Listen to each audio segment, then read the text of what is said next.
Tarix göstərir ki, baxmayaraq ki, Kufə xalqı İmam Hüseynə 12 min məktub göndərmişdi və bu məktublarda onunla birgə hökumət qurmağa hazır olduqlarını bildirmişdilər, İmam Hüseyn bilirdi ki, yolunun sonu şəhidlikdən başqa bir şey olmayacaq. Hətta həmin günlərdə əmsi oğlu Abdullah ibn Cəfərə göndərdiyi məktubda yazırdı.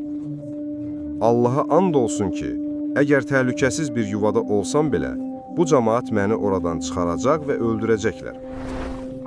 Buna görə də bütün yaxınlarının və ətrafındakilərin etiraz və narahatlıqlarına baxmayaraq, İmam Hüseyn həyat yoldaşı və övladları ilə birlikdə Mədinədən çıxaraq Kufəyə tərəf yola düşdü. Məhz burada bir sual yaranır. Niyə İmam Hüseyn belə bir qərar verdi? Məgər tək başına bu səfərə çıxmaq və ailəsini özü ilə aparmamaq olmazdımı?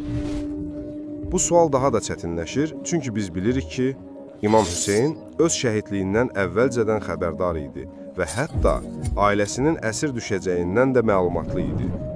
Bu suala cavab vermək üçün hər şeydən əvvəl bilməliyik ki, İmam Hüseyn çox gözəl anlayırdı ki, İslamın təlimlərinə əsasən insanın canı son dərəcə dəyərlidir və heç bir müsəlmanın özünün və ya yaxınlarının həyatını səbəbsiz yerə təhlükəyə atmaq haqqı yoxdur.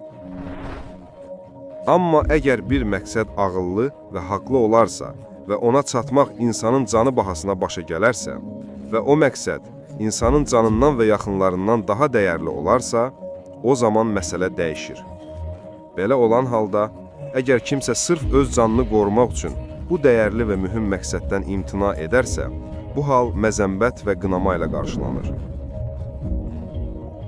Bu əsas nöqtəyə diqqət edərək, İmam Hüseynin dövrünün vəziyyətinə baxmaq lazımdır. Muaviyə İmam Hüseynlə olan sazişə zidd olaraq, oğlu Yəzidi müsəlmanların xəlifəsi olaraq təyin etdi. Bu isə insanın dünyada və axirətdə nicatına zəmanət verən İslam dini üçün çox təhlükəli bir vəziyyət yaratdı.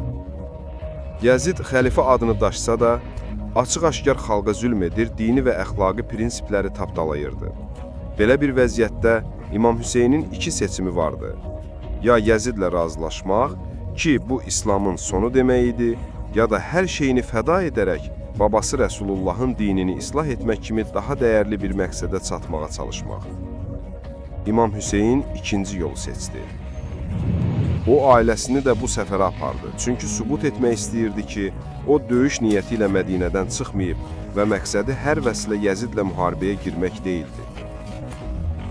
Amma daha önəmli səbəb bu idi ki, Kərbəla faciəsinin sağ qalanları bu hadisəni, yəni İslam dəyərləri uğrunda ayaqda durmağı, zülm və alçalmaya boyun əyməməyi başqalarına çatdırsınlar. İnsanlar anlamalı idi ki, Yəzid və onun kimi hakimlər məqsədlərinə çatmaq üçün heç bir qırmızı xətt tanımırlar, hətta qadın və uşaqlara da rəhm etmirlər. Şübhəsiz ki, əgər İmam Hüseynin qiyamı və Kərbəla sağ qanunlarının bu mesajı yayması olmasaydı, Yəzidin əsl siması heç vaxt üzə çıxmayacaq və bugün İslam dinindən yalnız adı qalacaqdı.